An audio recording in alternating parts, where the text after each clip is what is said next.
Episode 4003। अब और कोई चारा नहीं है।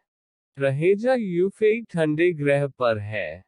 जाओ और उसे ढूंढो। उसे बताओ कि तुम कौन हो, और वह तुम्हारी मदद करेगी। वीर ने विपुल रहेजा की तरफ देखा और कई चीजों के बारे में सोचा। सच कहूं तो, अब से वीर को अभी भी लगा था कि विपुल रहेजा अभी भी नकली है। भले ही वह वही रहा हो, उसने जिस बारे में बात की, उस पर विश्वास करना कठिन था। यह विश्वास से परे था। वीर ने विपुल रहेजा की ओर देखा और कहा, बहुत से लोग कहते हैं कि तुम्हारे बच्चे नहीं हो सकते। ऐसा क्यों? जाओ और रहेजा यूफेई को ढूंढो। वह आपको वो सारे जवाब देगी जो आप चाहते हैं। विपुल रहेजा ने आकाश की ओर देखा और कहा, समय नहीं है। लाल छाता आ रहा है। तुम्हें जाना चाहिए। लाल छाता? वीर ने पूछा। क्या वह महिला मानव राजा के साथ है? तुम्हारा उससे क्या रिश्ता है? विपुल रहेजा ने वीर की तरफ देखा और हंस पड़ा।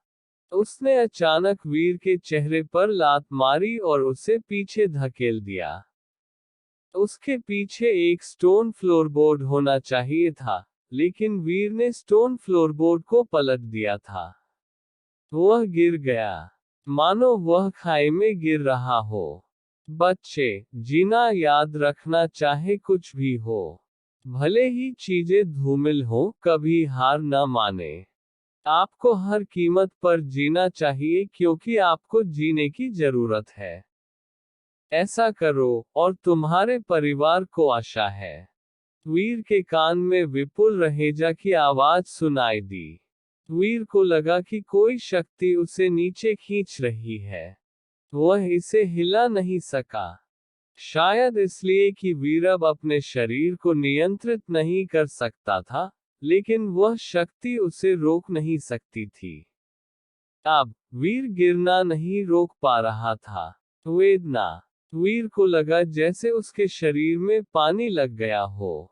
वह धारा का अनुसरण कर रहा था, लगातार उसके प्रवाह में लुढ़क रहा था। वह नहीं जानता था कि वह कितनी दूर लुढ़क गया था। उसने अपने शरीर को स्थिर किया और पानी से बाहर आ गया। उसने महसूस किया कि वह एक झील से निकल रहा था। उसने चारों ओर कई घास के मैदान देखे और ऊपर से नीला आसमान साफ। झील इतनी साफ थी कि यह एक दर्पण की तरह थी। आकाश पानी में परिलक्षित होता था। इससे लोगों को ऐसा लगा जैसे वे आसमान में तैर रहे हों। यह कौन सी जगह है? वीर जानता था कि यह कोई साधारण जगह नहीं थी क्योंकि वह अजीब तरीकों से वहां गिरा था। वह संभवतः किसी टेलीपोर्ट के माध्यम से गिर गया था। नहीं तो वह उस सरोवर में नहीं जाता। वह एक ऐसे स्थान पर गया जो पहाड़ के समान था। उसके चारों ओर बहुत से पहाड़ और घने जंगल थे। वह कैसे भी गिरे, वह अपने आप को खेत में नहीं पाता। वीर ने चारों ओर देखा। उन्होंने देखा कि अंतरिक्ष पहले से अलग था। वह अब उसी प्रणाली में नहीं था। वह उठना चाहता था, लेकिन लाल और नीला खून उसके शरीर में बहुत अधिक संघर्ष पैदा कर रहा था। उसके अंग सुन्न हो गए थे। वह मुश्किल से खुद पर काबू पा सका। वीर जानता था कि अगर यह जारी रहा, तो वह अपने शरीर पर से पूरा नियंत्रण खो देगा। वह जानता था कि उसका शरीर उसे कुछ ऐसा करने के लिए मार्गदर्शन करेगा जिसे वह नियंत्रित नहीं कर सकता। उसने दांत पीस लिए। उसने अपने कांपते हाथों का इस्तेमाल उस दवा को हथियाने के लिए किया जो विपुल रहेजा ने उसे दी थी। उसने ढक्कन खोला और तरल पी लिया। अब उसे मरे हुए घोड़े की तरह खुद को ठीक करने की जरूरत थी। वह खुद को नियंत्रण खोने की अनुमति नहीं दे सका। वीर अभी भी चीजों को बहुत ज्यादा नहीं समझ पाया था। उसे समझ में नहीं आया कि उसकी रगों के अंदर के नीले खून ने उसे बावा को मारने की इच्छा क्यों दी। उनके मन में बाइकिंग या सन मून गॉड एप के लिए ऐसी कोई भावना नहीं थी। क्या यह ज़ेनोजेनिक युद्ध निकाय या स्वयं बावा की वजह से है? वीर अचानक जवाब के बारे में नहीं सोच सका। वीर ने दवा पी ली, जिसका स्वाद झरने के पानी जैसा था। इसने सारी खूनी हवा को व्यक्त किया।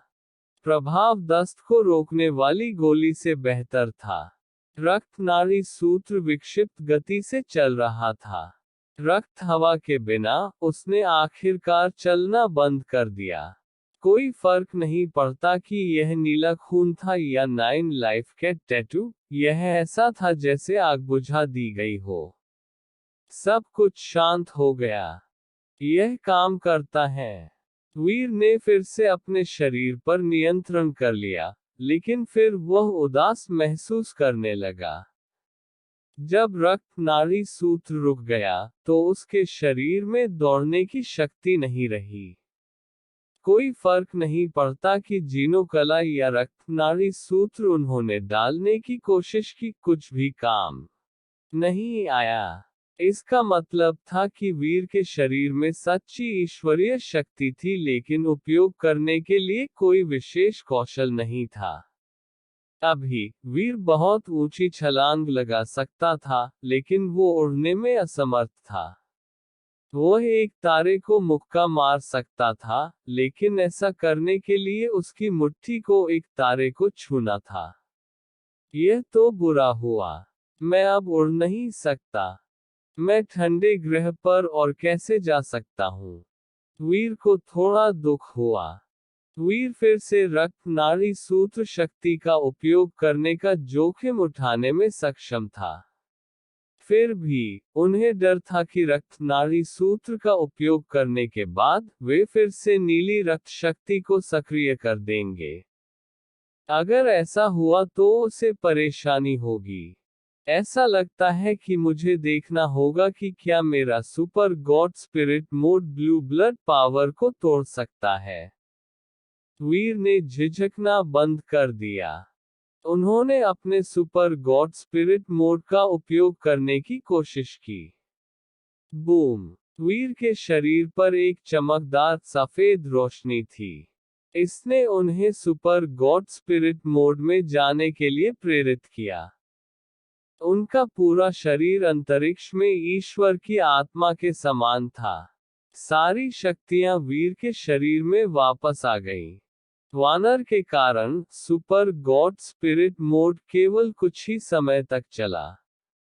वीर जल्दी से अपने सामान्य शरीर में लौट आया। मैं अपने शरीर को प्रभावित करने वाली इस अजीब स्थिति को दूर नहीं कर सकता। वीर ने देखा कि वह अभी भी किसी भी जीन शक्ति का उपयोग करने में असमर्थ था। उसके ऊपर, उसका खून अभी भी नीला था। ऐसा लगता है कि मुझे ठंडे ग्रह पर जाना चाहिए। वीर ने ठंडे ग्रह पर जाने की योजना बनाई।